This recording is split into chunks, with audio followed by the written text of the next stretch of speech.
हरे राम राम राम हरे हरे, हरे कृष्ण कृष्ण कृष्ण हरे हरे। हरे राम राम राम हरे हरे, हरे कृष्ण कृष्ण कृष्ण हरे हरे। हरे राम राम राम हरे हरे, हरे कृष्ण कृष्ण कृष्ण हरे हरे। हरे राम राम हरे हरे, हरे कृष्ण हरे राम राम हरे हरे, हरे कृष्ण कृष्ण कृष्ण हरे हरे। हरे राम राम हरे हरे, हरे कृष्ण कृष्ण कृष्ण हरे हरे। पुंडलीक वरदा हरी विठ्ठल, श्री ज्ञानदेव तुकाराम, पंढरीनाथ भगवान की, माऊली ज्ञानेश्वर महाराज की, जगद्गुरु तुकाराम महाराज की, एकनाथ महिपती महाराज की, आदिशक्ती मुक्ताई माता की जय, नर्मदा मैया की जय। नमो विठ्ठला राजिया पांडुरंगा, नमो माऊली ज्ञानगंगा, नमो पुंडर, नमस्कार माझा रुक्मिणी पांडुरंगा, ज्ञानेश्वर भगवान विष्णू, निवृत्तीर भगवान हरः, सोपा भगवान ब्रह्मा, मुक्तख्य ब्रह्म चित्कला, ज्ञानदानं विख्या विभूषितं, गुरु उत्तमाकरं प्रसिद्धं, रामायणं विशारदं, ध्येदा जानुबाहुं धृतशरधनुषं बद्धपद्मासनस्थं,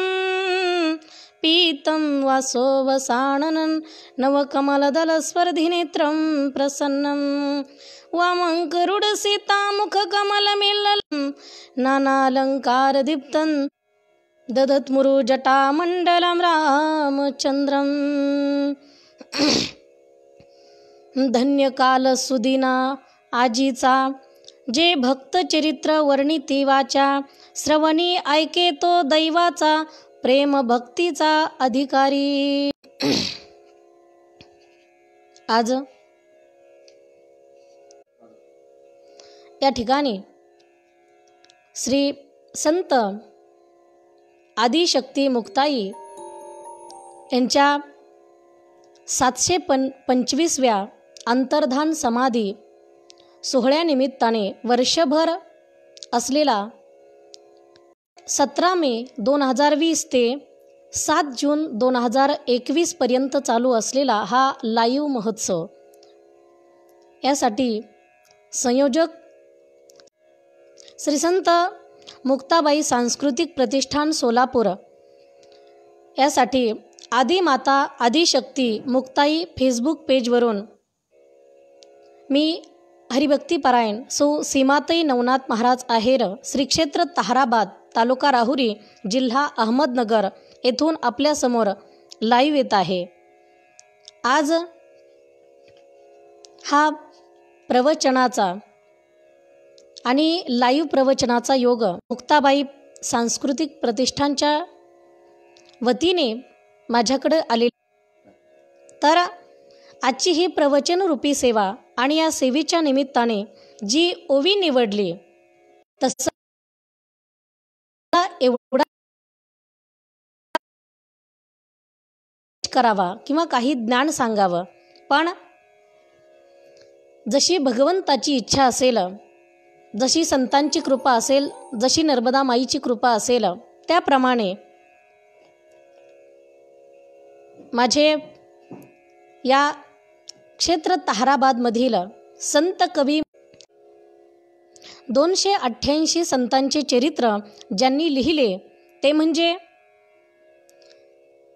श्री संत श्रेष्ठ जगद्गुरु तुकाराम महाराज यांच्या अनुग्रहाने आणि यांच्या सांगण्यावरून असे संत कवी महिपती महाराज यांनी जो ग्रंथ निर्माण केलेले आहेत त्यामधील एक ग्रंथ म्हणजेच भक्त विजय नावाचा ग्रंथ. तर यामधील 9व्या अध्यायातील ही ओवी निवडलेली आहे. कारण संत श्रेष्ठ माऊली ज्ञानेश्वर महाराज ह्यांचा अधिकार आणि यांची महती, त्याचप्रमाणे आदिशक्ती मुक्ताबाई ही नेमकं काय आहे तर यांचं महत्त्व सांगणारा हा अध्याय आहे. आणि त्याच निमित्ताची ही ओवी आहे. ती म्हणजे धन्यकाल सुदीन आजीचा. म्हणजे आज हा धन्य काळ आहे आणि आजचा दिवस धन्य आहे. म्हणून तर का धन्य आहे तर जे भक्त चरित्र वर्णिती वाचा, म्हणजे भक्तांचं चरित्र वर्णन करणं आणि श्रवणी ऐके तो वाचेने त्याचं वर्णन करतात. आणि जे श्रवण करतात भक्तांच्या चरित्राचं तर ते भगवंताचे प्रिय म्हणजे दैवाच्या प्रेम भक्तीचा, म्हणजे भगवंताच्या प्रेमाचा आणि भक्तीचा तो अधिकारी होईल असं भगवंताचं म्हणणं आहे. तर हे संत कवी महिपती महाराजांनी आपल्या भाषेमध्ये सर्वांना समजेल असं सांगितलं. कारण भगवंताला ते आवडतं. आपण आदिशक्ती मुक्त करतो आहेत कारण संतांचं चरित्र, भक्तांचं चरित्र हे भगवंताला प्रिय आहे. आणि जे चरित्र वर्णन करतात, जे श्रवण करतात तेही भगवंताला आवडतात. म्हणजे भगवंताने सांगितलं तेही प्राणापरवती आवडतीही निरवते, जे भक्त चरित्राते प्रशंसते. म्हणजे मला माझे भक्त तर आवडतात पण माझ्या भक्तांचं जे भक्त भगवंताला भक्त आवडतात. पण भगवंताने सांगितलं की भक्तांचं चरित्र सांगणारे ऐकणारे सुद्धा मला खूप आवडतात, म्हणजे प्राणापेक्षाही ते प्रिय वाटतात. म्हणून असा आदिशक्ती मुक्ताबाईचा हा अंतर्धान समाधी सोहळा आपण वर्षभर साजरा करतो आहोत. कारण तो 725वा सोहळा आहे. म्हणून आज आपण संत श्रेष्ठ माऊली ज्ञानेश्वर महाराज की भगवंताने त्यांच्याबद्दल काय म्हणावं आणि काय म्हटले असावे. कारण माऊलींचं ज्ञान जे ऐकतोच आहोत, सांगतोच आहोत. आता माझ्याकडे तेवढं ज्ञान नाही आहे की मी त्यांचं ज्ञान आपल्याला सांगू शकेल, पण त्यांचा अधिकार काय आहे तो नक्की सांगू शकेल की भगवंताला ते किती आवडतात आणि त्यांच्याही पुढे आदिशक्ती किती आवडती आहे. म्हणून माऊली ज्ञानेश्वर महाराजांबद्दल बोलायला गेलं तर माऊलींच्या जीवनामध्ये आदी भावंड निवृत्तीनाथ दादा, सोपान काका, मुक्ताबाई आणि माऊली ज्ञानेश्वर महाराज हे सर्व भावंड जेव्हा पैठणला गेले आणि शुद्धीपत्र आणण्यासाठी, तर तिथे शुद्धीपत्र मागत होते. तिथल्या जे धर्मपंडित आहेत त्या पंडितांना जेव्हा सांगू लागले की आम्हाला शुद्धीपत्र पाहिजे, त्यावेळी ते म्हटले अरे ठीक आहे. मग त्यांनी त्यांच्या हातातलं ते पत्र घेतलं आणि वाचू लागले. ह्यांच्यासाठी काय प्रायश्चित्त असेल, कारण हे तर संन्याशाची मुलं आहेत. मग प्रायश्चित्त काय द्यायचं, तर यांच्यासाठी प्रायश्चित्तच नाही आहे. म्हणून त्यांनी सभा विसर्जन केली. आणि तेवढ्यात जे नावं काय आहे, आपल्याला सर्वांना कथाभाग माहिती आहे. त्यांनी नाव सांगितल्यावर ते म्हटले अरे, कारण असं तर अधिकार नसताना इतके मोठे मोठे यांची नावं आहेत की ज्ञानदेव, निवृत्ती, सोपान हे सगळे. तर पण त्यांनी सांगितलं ठीक आहे, तुमचं नाव इतकं मोठं आहे ना, तेवढा अभ्यास आहे का? ज्ञानदेव नाव आहे, मग ज्ञान आहे का? आता माऊली काहीच बोलले नाहीत. पण तेवढ्यात एक रेडा तिथून जात होता. तर त्या एका ब्राह्मणाने त्या रेड्याला अशी जोरात फटका मारला, माऊलीचं अंग असं थरथर कापू लागलं. आणि माऊलीचं अंग थरथर कापू लागलं तेव्हा बाकीचे म्हटले अरे काय झालंय? तेव्हा माऊलीच्या अंगावर तो वळ उमटलेला होता, जो रेड्याला मारलेला होता. तेव्हा म्हटले, अरे हे काय भानगड आहे, कारण हे यांचे नावं मोठी आहेत, आपण असं काही मोठा आहे की काय. म्हणून बघितलं, वळ उमटल्यामुळे बघितलं तर लक्षात आलं. मग म्हटले, अरे ही काय भानगड आहे. माऊलींनी सांगितलं, त्याचा आणि माझा आत्मा एकच आहे. आता धर्मपंडित तर म्हणत होते, आम्ही तर यांना हेच सांगणार होतो की यांनी फक्त देव आहे अशी भावना ठेवून भगवंताचं भजन करावं. म्हणजे संतकवी महिपती महाराजांनी तसं सांगितलेलं आहे की श्री हरिसी जाऊनी शरण सर्वाभूती करावे भजन गो खर गजाधीश्वान समसमान वंदावे. म्हणजे यांचं प्रायश्चित्त होईल. म्हणजे गाय असेल, गाढव असेल, हत्ती असेल, कुत्रा असेल, या सगळ्या प्राण्यामध्ये एकच देव आहे असं, यांच्या सगळ्यांच्या ठिकाणी देव आहे असं समजून यांनी सगळ्यांना वंदन करावं. आणि असा समभाव, हे तर काही वेगळंच झालं की यासाठी ह्यांना काय म्हणावं. म्हणून तरीसुद्धा ते अजून परीक्षा घ्यायची थांबलेले नाही. म्हणून त्यांनी सांगितलं की ह्या रेड्याच्या मुखातून वेद वदव. आणि खरोखर माऊलींनी त्याच्या मस्तकावर हात ठेवला आणि संतकवी महिपती महाराजांनी सांगितलं की त्यांनी 4ही वेद माऊलींनी त्या रेड्याच्या मुखातून वदवले. आणि मग धर्मपंडित सगळेच माऊलींच्या पायावर अशी लोटांगण घालू लागले. काही तर इतके ज्ञानी होते, ते म्हटले, अरे अरे आम्ही तर मिथ्याच डोक्यावर हा अभिमान बाळगत बसलो, एवढा मोठा अभ्यास करून बसलो, पण एवढा अधिकार कधी प्राप्त झाला नाही, भगवंताची इतकी कृपा कधी झाली नाही. आणि आता काय लिहायचं, तर त्यांनी फक्त लिहून दिलं की हे तिन्ही देव जैसे परब्रह्मीचे ठसे. आता ह्याच्यापेक्षा वेगळं धर्मपंडितांनी त्याच्यावर लिहून दिलं की हे तिन्ही देव आहेत आणि ही साक्षात आदिशक्ती जगदंबा आहे. एवढंच लिहून दिलं, बाकी काहीच लिहिलं नाही. म्हणून मग ते पुढे नेवाशाला आले. मला आणखी पुढे त्यांचा थोडा अधिकार सांगायचा आहे. नेवाशामध्ये म्हणजेच प्रवरेच्या तीरावरती तिथे राहून गीतेवर टीका केली. आणि गीतेवर जी टीका केली ती म्हणजे ज्ञानेश्वरी नावाचा ग्रंथ निर्माण केला. आणि त्यासाठी ज्ञानेश्वरी ग्रंथ निर्माण केल्यावर आता गीता कुणाकुणाला कळाली आणि ज्ञानेश्वरी कुणाकुणाला कळाली, असं मोठ्या मोठ्या ज्ञानियांमध्ये, पंडितांमध्ये, विद्वानांमध्ये हा वाद होऊ लागला की गीता काय सांगते, ज्ञानेश्वरी काय सांगते.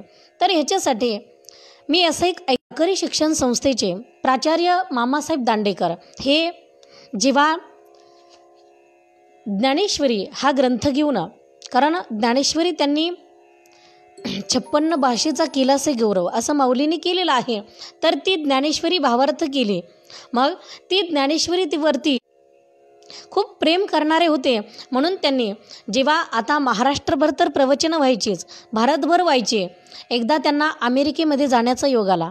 आणि तिथं गेल्यावर तिथे जेव्हा त्यांनी समोर ज्ञानेश्वरी नावाचा ग्रंथ ठेवला, समोर सर्व श्रोते बसलेले आहेत आणि ते बोलू लागले. आता ज्ञानेश्वरी समोर आहे, ज्ञानेश्वरीमधली ओवी प्रवचनासाठी निवडली आणि म्हणून आता ज्यांची ओवी आहे, ज्यांचा ग्रंथ आहे त्यांच्याबद्दल मग आता माऊलींचं मोठेपण सांगू लागले. माऊलींची ज्ञानेश्वरी आहे म्हणून सांगू लागले की साधकांचा मायबाप दरुशने हरे ताप. आणि माऊलींची ज्ञानेश्वरीबद्दल की ब्रह्मानंद लहरी प्रगट केली, असं बोलता बोलता माऊलींचं इतकं मोठेपण सांगता सांगता अमेरिकेचे लोक म्हटले, कारण तिथे आता प्रवचन म्हटलं तर 1 तासाचा टाईम, 1 तासापेक्षा जास्त काही प्रवचन नसतं, पण माऊलींचं मोठेपण सांगता सांगता सांगता सांगता इतका वेळ निघून गेला की जवळजवळ अर्धा ते पाऊण तास निघून गेला. बाकीचे लोक समोर ऐकतच होते, पण आता तसं मध्ये कोणी उठत नाही, बोलत नाही, वक्ता काय सांगतो आहे फक्त ऐकून घेतात. पण आता ते बोलतात तेव्हा एक मनुष्य मध्ये उठला, अमेरिकेचे लोक होते, मध्ये उठला आणि बोलला की काय हो, तुम्ही किती वेळ झाला सांगता की माऊली असे, माऊली तसे, माऊलींचं मोठेपण सांगता, पण कोण आहे ही माऊली आणि काय केलं या माऊलीने एवढं. त्यावेळी मामासाहेबांनी म्हणजे सोनोपंत दांडेकर यांनी त्यांच्या भाषेमध्ये अमेरिकेच्या लोकांना त्यांच्या भाषेत सांगितलं, मी अरे काय केलं हे मी सांगू शकत नाही, कारण किती वेळ सांगितलं तरी ते सांगायला वेळ पुरणार नाही. मग मी एवढंच सांगतो की त्यांनी जे केलं नाही ते सांगतो. म्हणजेच त्यांनी सांगितलं ज्ञानदेव क्रिएटेड मॅने बिकॉज हिमसेल्फ अज मॅने. त्यांच्या भाषेत सांगितलं की जे निर्माणकर्त्याला जमलं नाही ते माझ्या माऊलींनी केली कुरुक्षेत्रामध्ये. पण जेव्हा भगवद्गीता भगवंताने अर्जुनाला सांगितली, अर्जुनाला किती कळली, अर्जुनाला त्यावेळी कळली. कारण अर्जुनाने सांगितलं नष्टो मोह स्मृतिर्लब्ध्वा, माझा मोह गेला, सहकुटुंब गेला. आता गेला म्हणण्यासाठी तो अगोदर असला पाहिजे, आणि गेला म्हटलंय अर्जुन, पण तरी महाभारतामध्ये असं वर्णन आहे की अर्जुनाने मोह गेला म्हटलाय, पण अर्जुनाचा जेव्हा अभिमन्यू नावाचा मुलगा युद्धात मारला गेला तेव्हा अर्जुन ढसढसा रडला. म्हणजेच अजून नातेवाईकांचा मोह होताच. मग अर्जुनासाठी गीता सांगितली तरी बाकीच्यांना किती कळली असावी आणि अर्जुनाला किती कळली असावी. पण माऊली ज्ञानेश्वर महाराजांनी ज्या गीतेवर अशी समजाविली की 9033 ओव्यामध्ये 3500 दृष्टांताने समजाविले. म्हणून माऊली जे निर्माणकर्त्याला जमलं नाही ते माझ्या माऊलींनी केलं. म्हणजेच हे माऊलींचं मोठेपण आहे आणि ते भक्त नाही आहे, पण भक्तांचं मोठेपण भगवंताला वाढवण्यामध्येच आनंद आहे. मग त्याच्यामध्ये स्वतः कमीपणा घ्यायला सुद्धा भगवंताची तयारी असते. म्हणून तर आपण सुद्धा संतांच्या चरित्राचं समाधी सोहळे साजरे करतो. ते म्हणजे भगवंताला आपण आवडावे आणि भगवंतालाच आपण आवडलो पाहिजे. आपल्याला भगवंत किती आवडतोय, आपल्याला देव संत किती आवडतात हे महत्त्वाचं नाही आहे, तर त्यांना आपण एक दिवस आवडलं पाहिजे आणि आपल्याला ते अगोदर आवडले पाहिजे. आपल्याला ते आवडत राहिले तर एक दिवस आपण त्यांना नक्की आवडतो. म्हणून तर तुलसीदास महाराज सुद्धा म्हणतात तुलसी क्या करे तुलसी बन का घास, रामा तुलसी बने का घास की हो गए तुलसी दास, रामा हो गए तुलसी दास. तुलसीदास महाराज सांगतात की ते सुद्धा भगवान प्रभू रामचंद्रांना म्हणायचे, हे राम मैं बार बार कहता हूँ राम मेरा है, रामा राम मेरा है, लेकिन तू एक बार कह दे तुलसी मेरा है, रामा मेरा है. तुलसीदास महाराज सांगतात, अरे मी रामाला रात्रंदिवस म्हणतो, रामा तू माझा आहे, तू माझा आहे, पण तू फक्त एकदा आहे, मग मी रामस्वरूप होऊन जाईल. म्हणून आपण रोज म्हणतो देव माझा आहे आणि म्हटलंच पाहिजे, तेव्हा एक दिवस देव म्हणेल की हा माझा आहे. त्यासाठी तुलसीदास महाराजांनी सांगितलं, अरे अगोदर माझी काय किंमत होती, अरे गवताच्या काडीसारखी किंमत होती, तुलसी बनका घास, लेकिन कृपा भई रघुनाथ की हो गए तुलसीदास. रामाची कृपा झाली आणि मी तुलसीदास, मी रामाचा दास झालो. म्हणजे भगवंताची कृपा झाल्यावर, भगवंताने आपल्याला आपलं म्हटल्यावर आपण भगवत स्वरूप होऊन जातो, आपण त्यांची इतकी मोठे होतो. संतांच्या बाबतीतही तेच आहे. जेव्हा संत आपल्याला आपलं म्हणतील, आपण म्हणतो आहोत ज्ञानोबा तुकोबा आमचे आहेत, माझे आहेत, पण त्यांनीसुद्धा एक दिवस आपलं म्हणावं, त्याच्यासाठी आपण रोज म्हटलं पाहिजे की ते आमचे. म्हणून भगवंताला जे आवडतं ते आपण करायचं असतं, ते म्हणजे संत चरित्र. मग या ठिकाणी माऊली एका शक्तीचा पाठीशी आशीर्वाद असावा लागतो किंवा आपल्या पाठीशी शक्ती असावी लागते, कारण त्याच्याशिवाय कोणतंही कार्य होत नाही. कारण आपण ज्यावेळी असे प्रसंग आपण श्रीमद देवी भागवतामध्ये ऐकतो, कारण नवरात्रानिमित्तामध्ये आहे म्हणून थोडं सांगून जाईल की देवी भागवतामध्ये सुद्धा आपण ऐकतो की ज्या भगवंतानी सुद्धा, ज्या ज्या देवांनी सुद्धा, 33 कोटी देवांनी सुद्धा आदिशक्तीची उपासना त्याच्यासाठी सांगून जाईल. पण अगोदर जी आदिशक्तीची उपासना करण्यासाठी नवरात्री स्वारोचिष नावाचं जे मन्वंतर होतं, त्यामधली जी कथा आहे की जो राजा सुरत नावाचा राजा होता आणि मेधा नावाची ऋषी, की त्या राजाचं एवढं म्हणजे तो सार्वभौम राजा होता. एवढी सगळी सत्ता असताना एक दिवस अचानक त्याच्या राज्यावर दुसऱ्या राजाने स्वारी केली आणि राज्य लुटून नेलं. आता राजा हिनदीन झाला आणि जंगलात निघून गेला. जंगलामध्ये भटकत असता दुःखी होता की ही सगळी माझी परंपरेची गादी होती, हे सगळं परंपरेतलं होतं, ते सगळं गेलं, आता काय करू. म्हणून एक आश्रम तिथे आणि तिथे जाऊन पाहतो तर तिथे सर्व प्राणी म्हणजे हिंस्र पशुसुद्धा जिथे आनंदात वावर त्रास देत नाही. तर अशा ठिकाणी तो राजा गेला आणि त्या मेधा ऋषींकडे जाऊन राजाने दर्शन वगैरे घेतलं. तिथे सत्संग करू लागला, तिथे आनंदात राहू लागला. शिष्यमंडळही खूप होतं. त्याचवेळी असं सांगितलं जातं की तिथे एक समाधी नावाचा एक वैश्यसुद्धा आला. राजाने त्याच्यासोबतही वार्तालाप केला आणि दोघांचं दुःख एक झालं. आता मैत्री कोणाची होती आपल्याला माहिती, समशिलेसु, म्हणजे ज्याचं जो सारखा वागण्याला सारखा आहे त्याची मैत्री होती. ते असं सारखं वागणाऱ्यांची मैत्री होते. म्हणून या दोघांचं दुःख एक झालं. दोघंही हिनदीन झालेले होते. म्हणजे समाधी त्या वैश्याला विचारलं तर त्याने सांगितलं, माझ्या पुत्राने माझ्या मुलांनी पत्नीने मला घरातून हाकलून दिलं, भावांनी माझं धन लुटून नेलं, आता मी खूप श्रीमंत होतो पण माझ्याकडे काहीच राहिलं नाही, मला हाकलून दिल्यामुळे मी जंगलात आलोय. दोघांचं दुःख एक झालं. राजा म्हटलं मी तसाच दुःखी आहे. मग दोघांचं दुःख आता कुणाला तरी सांगितलं पाहिजे. मोठ्या व्यक्तीला आपलं दुःख सांगितलं पाहिजे किंवा बरोबरीच्या व्यक्तीला सांगितलं पाहिजे. म्हणून ते म्हटले, अरे हे सगळं तर ही माया आहे. अरे प्रपंचामध्ये काय आहे, कारण भोग तर सगळेच भोगतात, पण त्याच्यामध्ये किती राहायचं, किती गुंतून राहायचं त्याची, कारण ती माया तशी म्हटलं तर महानसुद्धा आहे आणि तसं म्हटलं तरी ती भगवंताची शक्ती आहे. ते म्हटले ती काय करू शकते, तर सांगितले ती काहीही करू शकते. मग मेधा ऋषी त्यांना कथा सांगू लागले की ते म्हणजे एकदा ब्रह्मदेवाला सुद्धा असा प्रसंग आला होता की भगवान महाविष्णू निद्रिस्त असताना त्यांच्या कानातला मळ, कर्णमळामधून त्यांना मधुकैटभ नावाचे महापराक्रमी झाले. ते कर्णमळातून जन्माला आले आणि निघाल्यावर त्यांनी बघितलं तर भगवान महाविष्णू तर निद्रिस्त आहेत, पण त्यांच्या नाभी कमळापासून त्या ब्रह्मदेवाकडे ते मधुकैटभ बघू लागले आणि आता त्यांना खाऊ पाहण्याचा त्यांचा विचार आहे.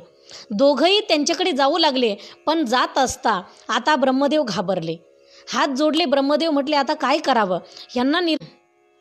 यांना निर्माण करणारं कुणीतरी असेल. म्हणून ब्रह्मदेव त्या निद्रादेवीची, भगवंताला निद्रेतून जाग करण्यासाठी त्या निद्रादेवीची उपासना साधना करू लागले, म्हणजे तिची प्रार्थना करू लागले. बऱ्याच श्लोकामध्ये त्याचं वर्णन आहे, पण आता सांगणार नाही आहे. तर उपासना केली, तिची आराधना केली आणि जेव्हा त्या निद्रादेवी तिथे प्रकट झाली आणि ब्रह्मदेवासमोर उभी राहिली, विचारलं काय पाहिजे. ती म्हटली, ब्रह्मदेवाने सांगितलं भगवंताला जाग करा.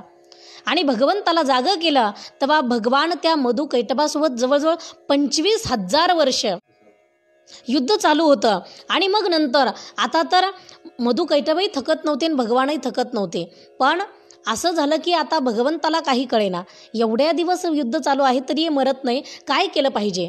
मग शेवटी भगवंताने हरल्यासारखं केलं आणि आता निद्रादेवीने म्हणजे त्या भगवतीने, जगदंबेने भगवान महाविष्णूला सांगितलं आता तुम्ही थोडं कमीपणा घ्या.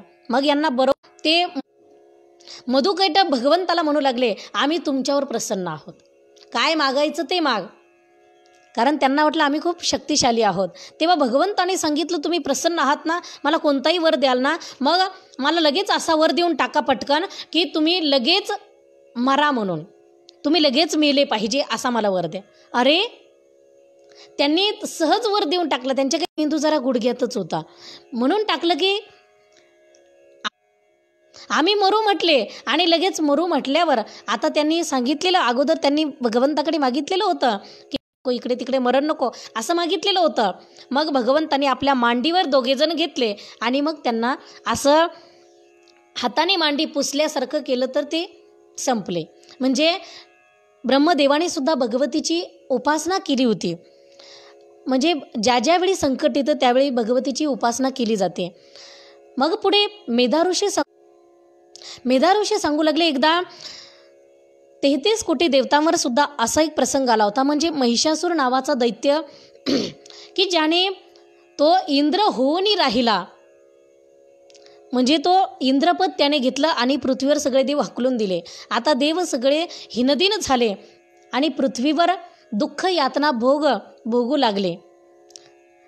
असं सगळं असताना 33 कोटी देव ब्रह्मदेव आहे 33 कोटी देवता भगवान शिवजी आणि महाविष्णू जिथं बसलेले आहे तिथं गेले आणि तिथं गेल्यावर आपलं दुःख सांगू लागले. असा राक्षस जन्माला, स्वर्ग त्याने जिंकलेला आहे, आम्हाला हकलून दिलेलं आहे, आता काय करावं असं ते जेव्हा सांगू लागले. सांगता सांगता भगवंताचा क्रोध वाढू लागला. क्रोध वाढता त्याच्यामधून भगवंताचं तेज बाहेर आलं आणि त्यामधून एक शक्ती निर्माण झाली. आणि ती शक्ती प्रकट झाल्यावर आता भगवान शंकराचाही क्रोध वाढू लागला, त्यांचीही शक्ती प्रकट झाली. आता तसं दुर्गा सप्तशतीमध्ये सांगितलं की हलू नये डोलू नये, म्हणजे हलायचं नाही डोलायचं नाही, शांत बसून ते वाचायचं व्यवस्थित. पण आता जेव्हा असे प्रसंग येतात तेव्हा आपोआपच शरीर हलल्या जातं. जेव्हा भगवान शिवजींची शक्ती प्रकट झाली, भगवान ब्रह्मदेवाची, इंद्राची, सगळ्या देवांच्या 33 कोटी देवांच्या शक्त्या प्रकट झाल्या आणि सगळ्यांचं तेज एकच. भगवती जगदंबा प्रकट झाली. तिला सर्व देवांनी एक एक आपापले जे शस्त्र आहेत ते शस्त्र देवीकडे दिले. आता हिमाचलाने सुद्धा तिला सिंह, तर तेव्हा त्या देवीने प्रकट होऊन त्या जगदंबेने महिषासुराचा वध केला. मग पुढे सुद्धा जे शुंभ निशुंभ नावाचे दैत्य निर्माण झाले त्यांना मारण्यासाठी सुद्धा 33 कोटी देवांना पुन्हा शुंभ निशुंभाने सुद्धा व्यवस्थित झालं. म्हणून जेव्हा भगवती महिषासुराला मारण्यासाठी प्रकट झाली होती तेव्हाच तिने देवांना सांगितलं होतं, तुम्हाला कधीही माझी गरज पडली तर तुम्ही माझी फक्त आठवण करा, मी लगेच प्रकट होईल.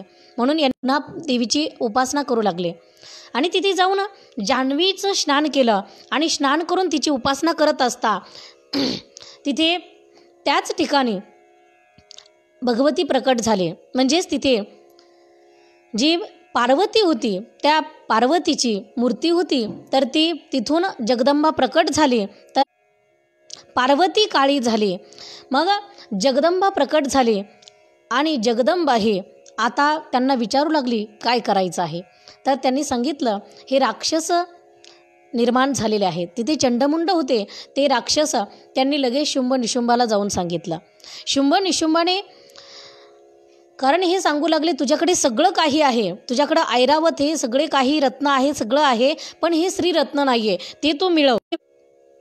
ते मिळवण्यासाठी त्याने एक सुग्रीव नावाचा एक राक्षस पाठवला आणि त्याला सांगितलं जाऊन सांग माझं मोठेपण. तिला सगळं मोठेपण सांगितलं. ते मोठे आहेत शुंभ निशुंभ, ठीक आहे, मी त्यांच्यासोबत लग्नही करील, त्यांच्यापैकी पण माझा असा एक पण आहे, तो अगोदरचाच पण आहे. मग त्यांनी माझ्यासोबत युद्ध करावं आणि जो मला जिंकील, युद्धामध्ये जो मला हरवील, मी त्याच्यासोबत लग्न करील. आता त्याने सांगितलं असं कशाला म्हणते, अगं इंद्र एवढा मोठा पराक्रमी असून तो सुद्धा तिच्यासमोर थांबला नाही, त्याच्यासमोर थांबला नाही आणि तू काय मोठेपण सांगते, तू अबला आहे. कारण हे फक्त राक्षसच असं म्हणू शकतात की श्री अबला आहे. जगदंबेला अबला समजणारे आणि शक्तीन समजणारे हे राक्षसच आहेत. म्हणून तिने सांगितलं ठीक आहे, तुझं म्हणणंही बरोबर आहे, पण माझं पण अगोदरच आहे, म्हणून तू जा. ते म्हटले तुझं काही खरं नाही, तुला ते मारतील, केस उडीत नेतील, तू अशी चल. घेतलं. आता हा रागावला. चंडमुंड पाठवले देवीने, त्यांच्यासोबत युद्ध केलं. मग रक्तबीज पाठवला. रक्तबीज तर असा होता की त्याचं रक्तभूमीवर सांडलं की त्याच्यापासून हजारो रक्तबीज राक्षस निर्माण व्हायचे. मग तिने महाकालीला सांगितलं, मुंडा तिने प्रकट होऊन त्याचं रक्तथेंब खाली भूमीवर पडू द्यायचा नाही. वरच्यावर तिने पात्रामध्ये साठवला आणि ती पिऊन घेऊ लागले. आता रक्तबीज सुद्धा जगदंबेने मारला, चंडमुंड मारले. आता शुंभ निशुंभ सुद्धा ते सुद्धा एक एक करून युद्धाला आले आणि त्यांना सुद्धा संपवलं. आता ती वगैरे केलेली आहे म्हणजे तिची उपासना केली. तेव्हा देवी प्रकट होऊन तिने भक्तांचं रक्षण केलं आणि दुर्जनांचा नाश केला. देवी नेहमी हेच करत असते भगवती. आता नवरात्र आहे म्हणून मुद्दामून सांगणार आहे. आपण सुद्धा देवीची उपासना करतो आहोत, नवरात्राच्या निमित्ताने करतो आहोत. आणि आदिशक्ती ही सुद्धा भगवती जगदंबाच आहे. जगदंबेचा अवतार आहे ती आदिशक्ती मुक्ताबाई. म्हणून आपण वर्षभर त्यांचा सोहळा साजरा करणार आहोत. पण आज जगदंबेला प्रत्येक स्त्रीमध्ये आपण जगदंबा बघितली पाहिजे. कारण त्यामध्येच दुर्गा सप्तशतीमध्ये सुद्धा म्हटलेलं आहे, विद्या समजता तूच देवी एक, स्त्रिया तुझे रूप जगी अनेक. म्हणजे प्रत्येक स्त्रीमध्ये तुझं स्वरूप आहे. म्हणून स्त्रीचा कधी अपमान करू नये, स्त्रीला कधी त्रास नाही. या भारत देशामध्ये आता भयंकर काही असं एक युद्ध चालू आहे. ते युद्ध स्त्रीलाच लढावं लागतं आहे, स्त्रीलाच युद्ध करायची वेळ आलेली आहे. कारण आजपर्यंत भारत देश सुंदर संस्कृती प्रधान देश म्हटलेला, अत्याचार, हिंसाचार, भ्रष्टाचार यामध्ये स्त्रीचा बळी जातो आहे. आणि म्हणून तर स्त्री एक शक्ती आहे. स्त्रीच्या जन्माचंही स्वागत करा.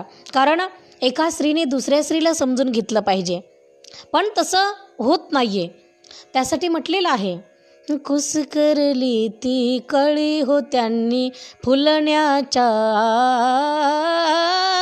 जिच्या येण्याने विली सव मगली आईपणाची बात, वेली असून वेलीलाच वेलीचे पडले रे कोढे, गर्भपाताची शृंखला आज या भारता. जे व्हायला नको होतं ते झाल्यामुळे आज भयंकर दुःख या भारतावर आहे.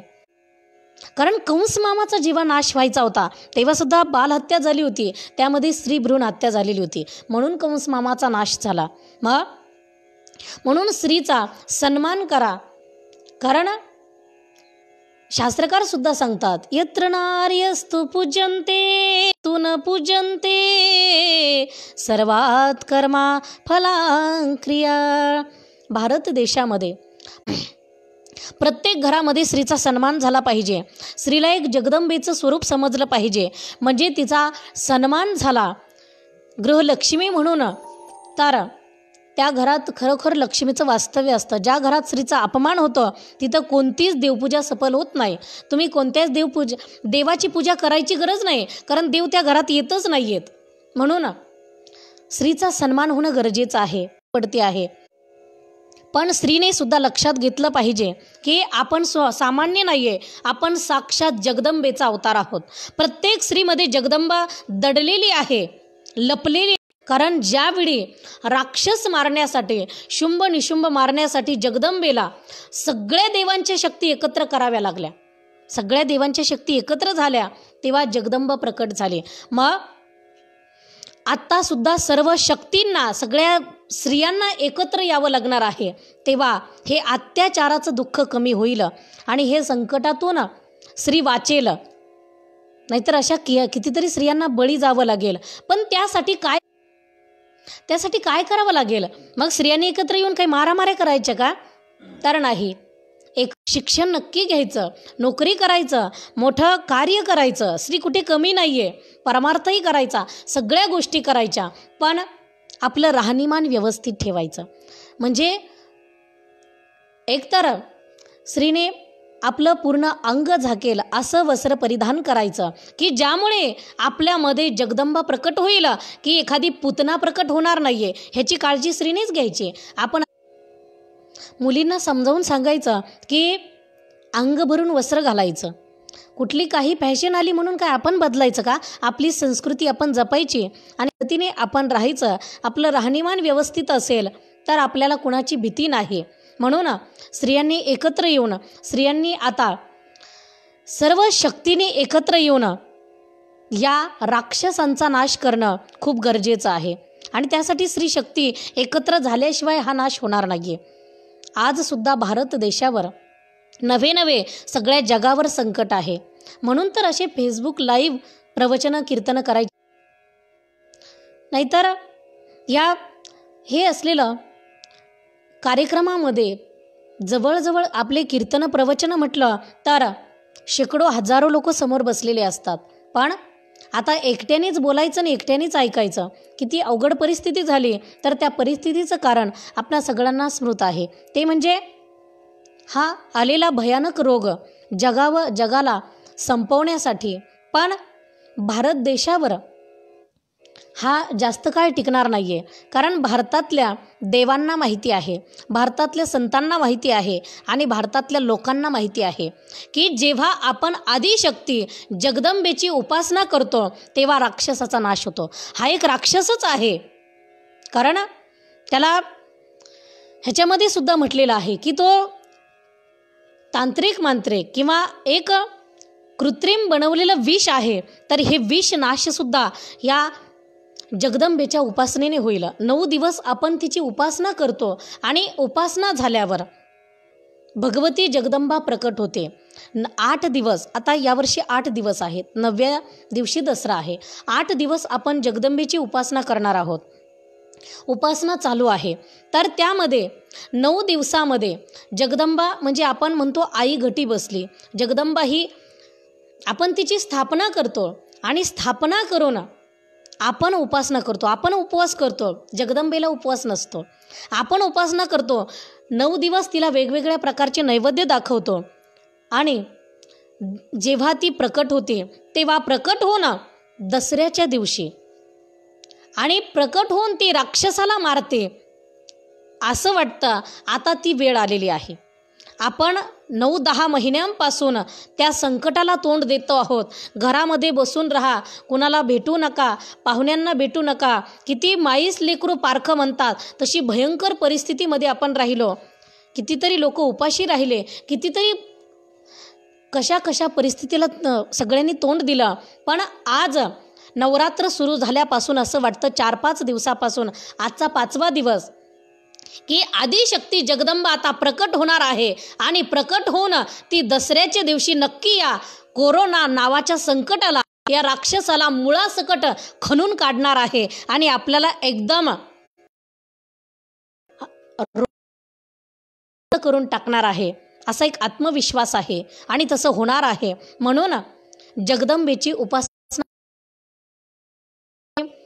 आता ही, तर या उपास राक्षसांचा नाश होतो जगदंबेने स्वतः म्हटलेला आहे. म्हणून चांगल्या भक्तिभावाने जशी असेल तशी भोळी भक्ती जगदंबेला आपण समर्पण करा आणि सगळ्यांनी तिला सांगत राहा. मीही माझ्या वतीने, माझ्या परिवाराच्या वतीने जगदंबेला सांगेन की हे संकट जाऊ दे, एकदाचं मुळासकट याला खणून काढ आणि ह्याचा नाश करून टाक. पुन्हा कधीच या भारताला कोणतंही संकट येऊ देऊ नको. आणि जर कधी आलं छोटं मोठं तर तू उभी राहा देशासाठी, या जगासाठी. आणि आमचे सगळेच परमार्थ धर्मकार्य तसे थांबलेले नाही आहेत, बंद नाही आहेत. आणि धर्माचे कार्य आपले जरी बाहेर आपण कार्यक्रम करू शकलो नाही तरी घरात जो परमार्थ कुणी करत नव्हता तो सुद्धा घरात बसून काय करावं म्हणून काहीतरी वाचन तरी करतो. परमार्थ घरात खूप मोठी साधना चालू आहे. कारण इंग्रजांनी सुद्धा त्यावेळी ठरवलं होतं की भारताला, तो इंग्रज अधिकारी भारतामध्ये आला आणि सुरुवातीला त्याने एक मोहीमच निर्माण केली की या भारताला कमकुवत कसं बनवायचं. मला एवढं काही माहिती नाही, पण मी असं एक पेपरमधले एक न्यूज वाचलेली आहे तर त्यामधून सांगते आहे. तर त्याने भारतामध्ये पूर्ण फिरून भारत कमकुवत कशाने होईल तर त्यांनी अभ्यास लक्षात आलं की सगळं काही करून बघितलं तर भारत फक्त त्यांच्याकडे खूप मोठी साधनेचं बळ आहे. या भारत देशाकडे, या भारतातली स्त्री आपल्या पतीची सेवा करून पतीच्या घरी नांदून ती तपश्चर्या करते आहे. खूप मोठी साधना आहे तिची. या भारतामधला प्रत्येक पुरुष सुद्धा सर्व वर्णामधला, मग ब्राह्मण असेल तोही आपला धर्म पाळतोय, शेतकरी आपला धर्म पाळतोय, वैश्य आपला धर्म पाळतोय, शूद्र आपला धर्म पाळतोय, प्रत्येकजण धर्म पाळतोय.